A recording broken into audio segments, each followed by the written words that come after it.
We're racing under the lights. Rubbin's racing.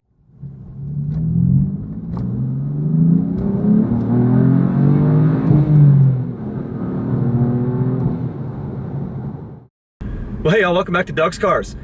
You may notice by the change of scenery that I'm not actually in an old Range Rover today. I'm not sure what's going on, but as I like to bring other content to you, not just Range Rover stuff, although I really do enjoy putting Range Rovers on, and I don't have anything new to present right now, but I do have an opportunity today to drive at Richmond International Raceway on the 3/4 mile oval. And they don't care what you bring, and why wouldn't I bring my daily driver, which is a 2015 BMW i3 without the gas motor. It's just the base electric motor. I managed to pick this up as a CPO a couple years ago, almost exactly to the day, real cheap with like 6,000 miles on it, and I drive it to work every day. I drive it around town. It's so easy to park. It accelerates instantly, and it's just a lot of fun to drive. And so I'm going to drive this on the track because that's just ridiculous. Now, I don't think they're gonna let us go as fast as we want. I would be very surprised if they do that. I do know a buddy of mine and I were in this car when we were in Mexico City in it, and we had it up to 98 miles an hour. But again, in Mexico City, where that stuff's legal, not anywhere else, where you can't do that. It's advertised as 100 miles an hour, but there were two of us in the car, and we both had a big breakfast, so maybe that's why. But if we are allowed to go faster, I will happily oblige and see if I can get this to the mark of 100. I don't think so. It was fully charged when I left. The downfall of these early i3s is the range is absolutely terrible. I've got 49 miles and I've driven like 5 miles. It's 42 degrees out, so the heat's on, that saps the power, and the batteries just don't do very well anyway when it's cold out or when it's hot out. So again, I just drive this around town. I picked it up for a song, so the amount of money that I'm basically spending on it monthly is what I was paying for gas, and now I'm not paying for that at all. And I've really enjoyed this car. I bought it as an experiment. I've had it for 2 years now, and I can't imagine not having it, although I have other cars that, you know, make lots of noise and can be more fun to drive. So I'm gonna keep driving. I should be at the track here in just a couple minutes. It's about 4 o'clock. They're supposed to let us also do it under the lights. I'm gonna see what that's like and see if it's worth doing. But as soon as I get there, I'm hoping to get it on the track, and I'll throw my front camera up too and get you some video of that. Well, all right, they let me in the front and told me to go down this way and follow the yellow line. Well, the yellow line is actually what they said, but that's what that is. And I don't see anybody else here doing that, which is nice. I don't see a yellow line either. Infield. That says infield. That might be it. Oh, the yellow line. Oh, there's the yellow line. All right. Found the yellow line. That's helpful. There's a lot of vehicles here for some type of event, I can tell, but not like personal vehicles necessarily. But there's a lot of, you know, trailers, trucks, and other things that you probably see now going by on the side of the camera view. And it'll be very interesting to see what's here. I don't know if they have any like concessions set up, food, anything like that. It's rapidly approaching evening meal time, and I imagine they'd probably want to do that too. So, all right, let's see where this goes. Well, they waved me in, and I'm driving through the tunnel that the drivers go through to go to the infield, and I guess all the tractor trailers and all, but this is kind of cool. Ooh, it got dark. And I've never done this before. I've been here many, many times, but I've never driven here. So this is really neat. Yeah, this is pretty cool. It was 20 bucks. Like, this is totally worth every single cent, and I'm definitely enjoying it. All right, let's see what kind of cars we have over here. I see a bunch of folks pulling up. I was behind a red Silverado, which makes sense. There's some Camaros. There's a Monte Carlo, like a Dale Earnhardt special, a red C5 Corvette, a 7 Series.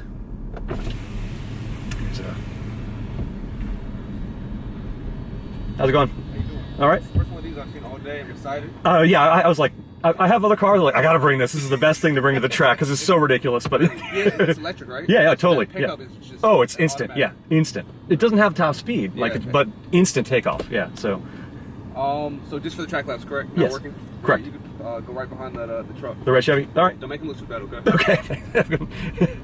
I just saw past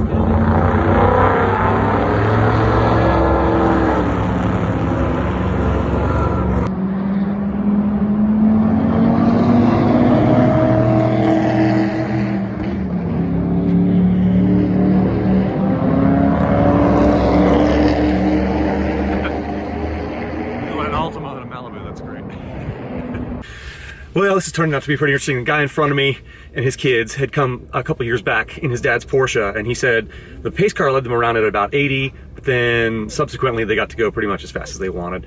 Now he's in a red Chevy Silverado that I mentioned a moment ago.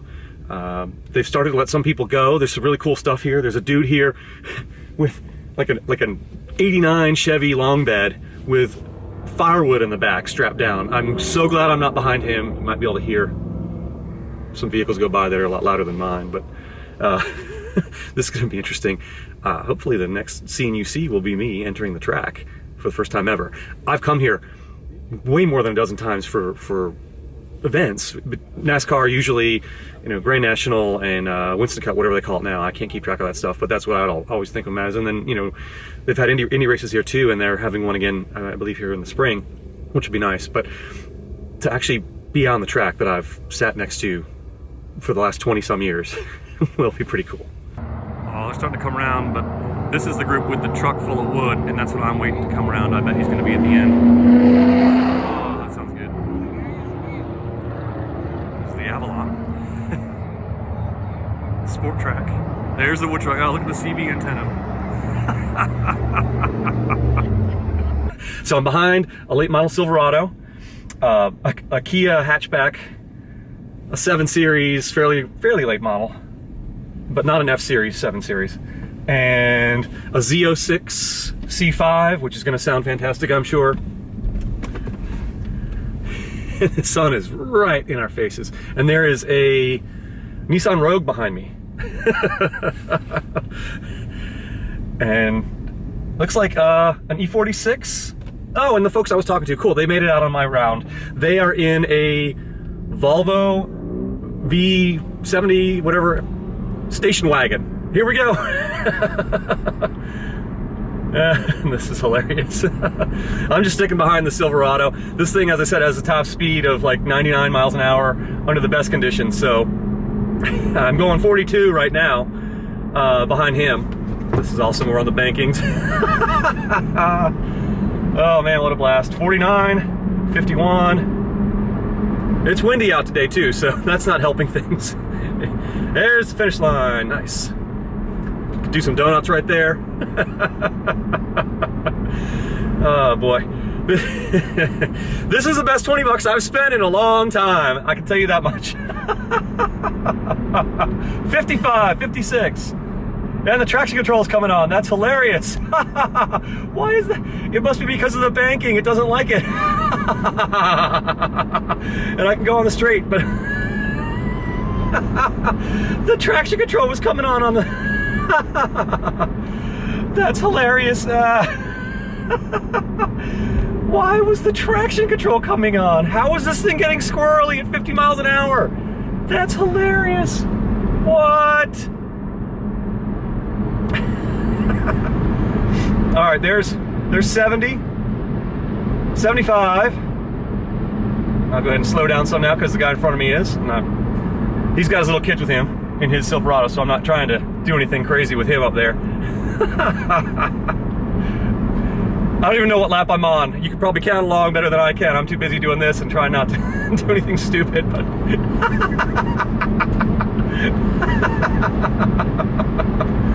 Oh man. Oh, I can see that E46 back there. The Volvo wagon. Oh. They say they do this regularly. I just happened to get an email about this like yesterday. And I was going, really? Like they said this out the day before. You think they'd plan it better for things that are planned here all the time, year in, year out. And I just went ahead and bought the $20 ticket and came here to do my 5 laps. And you can buy more. I might do this again after dark, depending on how many people are here, because the lights are now on, but it's not quite dark yet. This might be fun to do after dark. Turn 2. Mashing the throttle. Yep, 75, 76. It's about all I can get up to on those straights because I got somebody in front of me too. But, and you know, this thing has instant torque right from the get-go, but once you're already moving, it just doesn't have the same acceleration possibility. It just can't do that. All right, here we go. 78, 79, 80, 81, and slowing down again. Don't want to hit the Eat Virginia Peanut sign there on the wall.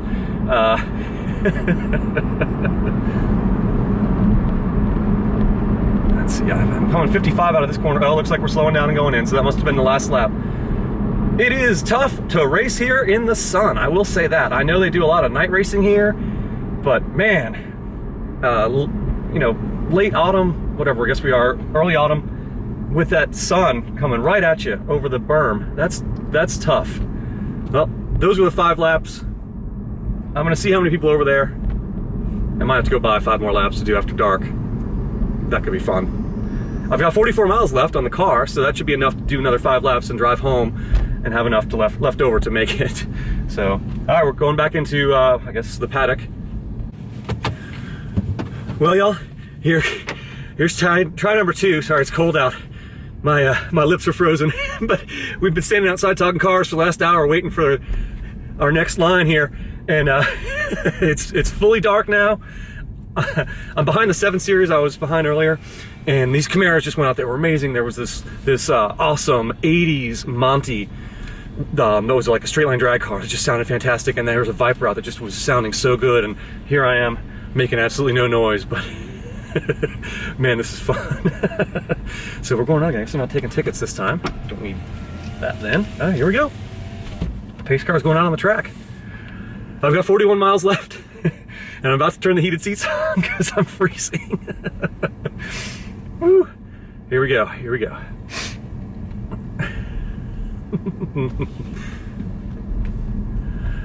I will definitely not be making sounds like everybody else was. There were 6 or 8 new, like, whatever generation, the modern generation Camaros out before, and they all had aftermarket exhaust. They sounded really good. The guy in front of me, he's got a 740 Li. That would sound good, but I don't think it's going to be very loud. And then there's like a Chevy pickup behind me, the smaller one. The key is back up in front again. It looks like they're taking off now. They had to change things a bit because people were trying to run side by side, and you know, they were just ruining it for everybody. So now they've got 2 pace cars out, and they're kind of holding people together a little bit more. But hey, we're racing under the lights. Rubbin's racing. At least that's what they told me in the Tom Cruise movie. So had to do that to kind of warm up a bit because I am frozen solid. 55, 50, 60, 63. Now the guy in front of me said he saw 80 as well when he was out here. But I don't know if we're going to now because we're kind of following the Camry pace car now more so than last time. It's interesting because I'm only driving with 1 pedal, of course, because you don't really ever use the brakes in these. And I can modulate the throttle nicely by just doing that. Okay, here's going straight here, 70, 74. All right, I'm backing off now. Down to 70, 62 again. Back down here at the bottom of the track. 55, taking the corner. And I'm just hanging back from him. And we still have the Kia out front, which is fantastic. The red Kia, like, those folks were great. I was talking to them earlier because we were in line together. They went out and got like a couple sandwiches and some fries and just sat there with the heat on, like watching everybody eating their supper. And they're like, yeah, we're in a Kia, that's awesome. And I agree, it's just so cool. Run what you brung. I could have brought the Range Rover, that would have been fun, but hey, this is the most ridiculous car that's out here, except for those 2 station wagons with Christmas tree lights on the roof, but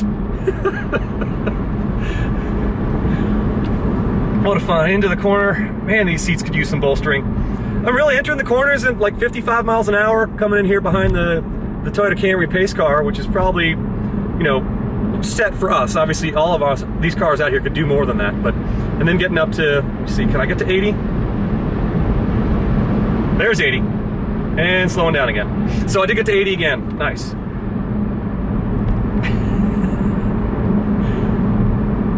The M4 would have been a blast out here. I will admit that if you haven't watched some of my earlier videos, I do actually also have an M4 that is my weekend and fun car. It's a manual. It was a low option car, so I was able to pick it up as a CPO with relatively high miles for a great deal a couple years back.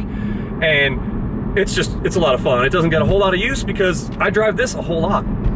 And I really toyed with bringing it out here because this is exactly the kind of thing where an M4 is going to shine. But you know what? This is hilarious. I have had a blast bringing this car out here. Everybody who saw it was like, I haven't seen one of these out here. That's so cool. Like, why didn't you? It's so cool you brought that. And like I said in the first laps, if you can find a way to do this in your neck of the woods, do this. 20 bucks, okay, I came out twice, it was 40 bucks, but hey, when else do you get to drive where Dale Jr. drove, where you name it, even the stupid Bush brothers, I can't stand them, but yeah, they drive out here twice a year, and I've been out here, and I've watched them from those stands, but now I'm out here, I know what the track is like, and I think that makes me a NASCAR driver. And on that bombshell, I'm going to end this because we're going into the paddock here, and I'm going to head on home and grab a bite to eat. So thanks y'all so much for watching.